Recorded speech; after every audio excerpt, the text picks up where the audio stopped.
We had an explosion of over 100 baby ball pythons hatched. And trust me, there are some stunners in here. You guys are not gonna wanna miss it. We worked all year breeding ball pythons, getting them conditioned ready to breed, actually making the breeding plans to ultimately putting them together, working on it for months, getting follicle growth, then ovulation, then egg laying, then incubation, and then you get to open up this jewel box, each one different from the other one. That's how it feels every time we hatch a little baby ball python, and that's a little feisty monkey right there. I mean, look at how different these ball pythons are. Every single time you breed a bunch of genetics together, you get things that look so wildly different. I mean, can you imagine that these are all siblings? They came from the same mom and they came from the same dad. You know, from an animal like this, a black-eyed leucistic, to this absolutely gorgeous stinger bee orange dream fire right here. Everyone looks a little bit different. And out of this entire clutch, there's not even one normal ball python. These two are the most normal looking right here. This is a fireball python, and this is an orange dream ball python. But every animal looks completely different. So cool every time you hatch a clutch like this, you never know what to expect. And then you see it, it's like Christmas morning. Basically, when you're breeding ball pythons, there's only a few types of genetics. And the first one, of course, is a recessive mutation, like a piebald. Basically, what that means is that if you breed two pies together, you'll get all pied. But if you breed a pie to a normal, you get all normal-looking babies that are carrying the gene for pied called heterozygous. Now, if you breed heterozygous back to the pie, on average, you're going to get 50% pies and 50% heterozygous. And then if you breed heterozygous to heterozygous, you're going to get a 1 in 4 chance of producing a pie. And then 2 out of 3 normals would actually be het and 1 would be normal. Fortunately, you don't know which ones are het or not unless you do a genetic test on them. Or you can send a shed skin and actually find out if it's het for pied or several other mutations. And it's continuing to grow, so it's making my job a lot easier. But that's recessive. And the next would be incomplete dominant, like the banana ball python. Right off the rip, on average, you get 50%. So if I bred this banana ball python to a normal ball python, half the babies are actually going to come out looking like a banana, and half the babies are going to just be normal. They're not carrying the trait. It's not recessive. Feisty little monkey right there. It's not going to pass along. And then, of course, when you breed 2 bananas together, you get a 1 in 4 shot for what they call a super banana. And that's the way incomplete dominance works. Okay, guys, this is where a lot of people get lost, and it's called Allelic. It's an animal like this, which is a soul sucker, which is 2 different genes put together. They're carrying a protein on an allele that interacts with one another. And so in this case, a soul sucker is a hidden gene woma bred to a lesser. On average, 1 in 4 babies is going to produce a soul sucker. Now, the difference between a soul sucker and, say, if you bred a banana and a spider to produce a bumblebee, you could take that bumblebee to a normal, you'd produce pastel spiders and bumblebees. With allelic animals like a soul sucker or a crystal ball python or all the other allelic stuff, super stripe stuff, if you breed this to a normal, all you will produce is either hidden gene womas or lesser. No normals can be produced, but unfortunately, you can't produce another soul sucker. You have to have both hidden gene woma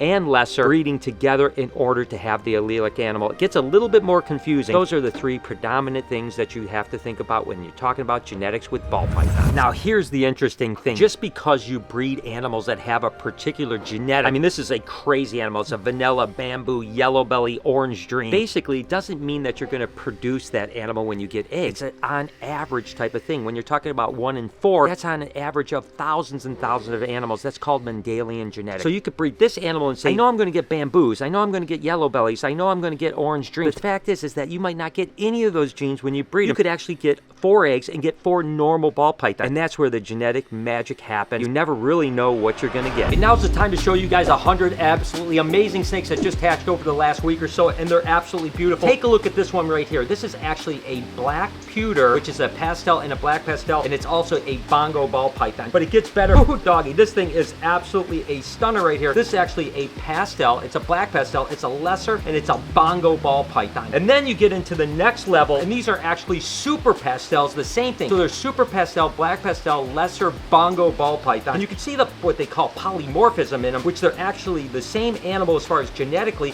but they look radically different. There's just a little bit more pattern on the one in my left hand. Unbelievable babies hatching today. This actually came from a different clutch right here, and it's an absolute ripper. Similar genetics going on. It's got actually black pastel, it's lesser, it's bongo, and it's actually spider in pinstripe. So it's a pastel, spinner, lesser, black pastel, bongo ball python. And the thing that's really cool is its paradox. Look at the paradox on this right here. You can see the kind of blotching. Now that's probably not genetic, but it makes the animal look adorable. Then I love bamboo ball pythons, and we have a bunch of bamboo ball pythons in here. As a matter of fact, a lot of them are the exact same genetics. We got 1, 2, 3, 4, and actually a 5th one here that are all the exact same genetics, which is basically a bamboo, it's a spider, it's a vanilla, and it's a pastel. That's all these here. So the odds were really crazy that we would get all of these kind of all gene animals in one. And then you have just basically here, which is just a bamboo ball python without the vanilla and without the spider, and then just a little fire fire spider ball python right here. Look at how cute that is. Again, genetics are crazy. And this is actually the single gene fire, right? This is the incomplete dominant fire ball python right here. Really some amazing, amazing snakes in this clutch. And I talked about allelic animals before. This is actually a pastel yellow belly. Actually a beautiful pastel yellow belly too, to be honest with you. And it's actually bred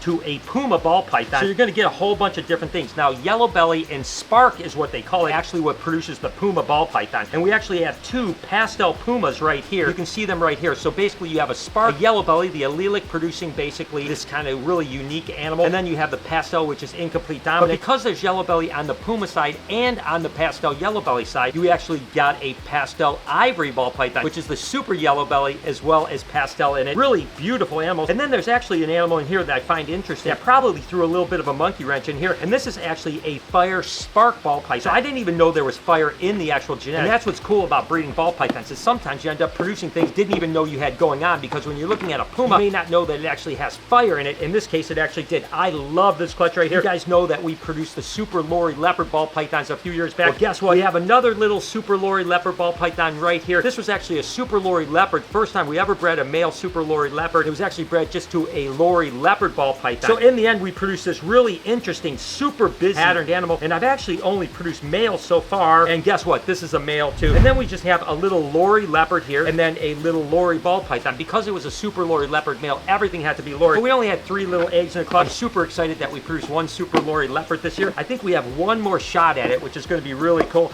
This clutch was ridiculous. This is a super pastel Leo clown ball python. So everything is het for clown in this clutch, which makes it genetically amazing. And then the adult female was actually a back pastel lesser Woma ball python. And look at these rippers right here. I'll be honest with you, some of this stuff I don't even know what is going on. I mean, this one right here looks like a super pastel, black pastel, leopard ball python. Also a lesser ball python in there too. Unbelievable. And then this one right here, you can see it looks pretty similar, but this is actually just a pastel version of it. So it's a pastel, it's a black pastel, it's a leopard ball python, and it's a lesser ball python. Again, all het for clown. Take a look at this monkey right here. Oh, doggy. That thing is crazy. It almost reminds me of a giraffe. It's so absolutely beautiful. And again, genetically, same thing going on right now. The only difference in this one from the other one is the fact that it has a Woma ball python in it too. So it's a pastel, it's a black pastel, it's a lesser, it's a leopard, and it's a Woma ball python, het for clown ball python. And because there's actually lesser on both sides, we actually produced a couple blue-eyed leucistic ball pythons right here. Now the blue-eyed leucistics are het for clown. They could have all the genetics that we're looking at with the other ones, but of course because the leucistic are solid white, you just don't know what the genetics are. But again, everything in here is het for clown, and this is going to be some pretty cool stuff for the future. Probably going to keep a lot of this stuff and breed it for the future for sure.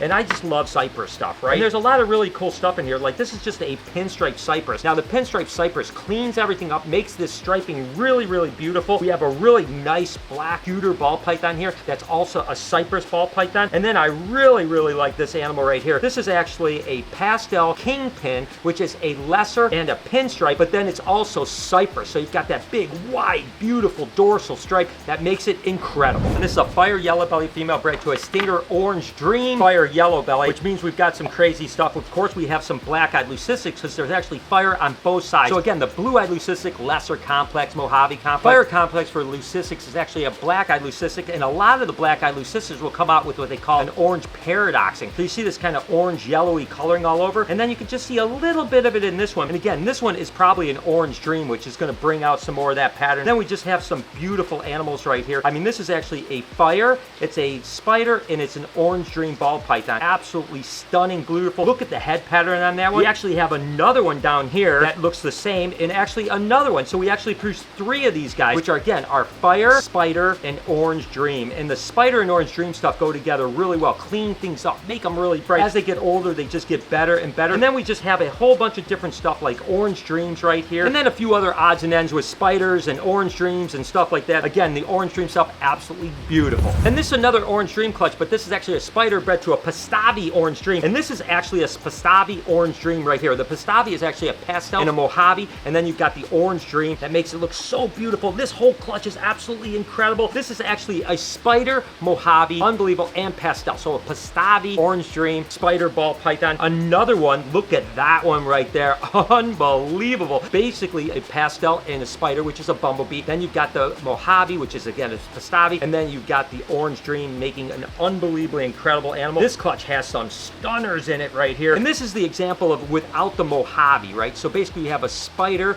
a pastel, and an orange dream animal. Just wow, I cannot believe how beautiful these are. Sticking with orange dream, we have a very similar genetic clutch right here, but I wanted to show you kind of how different orange dreams can actually be. So these are just orange dreams here, but look at how orange they are compared to some of the other orange dreams I showed you, what they would call high intensity orange dreams. So these are just gonna pass on that trait and get even super orange. And then of course we have this one here, which is just like the last one, but look at the head on that right there. Again, is a pastel spider orange dream without the Mojave in it, but a high expression orange dream. Wow, that thing is crazy. And I love these guys right here. Pretty simple genetic. It was a banana super chocolate, meaning that everything has to come out chocolate, right? Because the super chocolate is the super form of the incomplete dominant chocolate ball python. So everything is chocolate. Look at how beautiful it is, just really nice and dark. But then we have some banana chocolates right here. I love the dark morphs with the banana stuff. So you get into the banana and the chocolate, and my gosh, you just get beautiful caramely purple, unbelievable, almost like fluorescent animals. I mean, we got 3 of them here, and they are stunning. Fire yellow belly bred to a stinger bee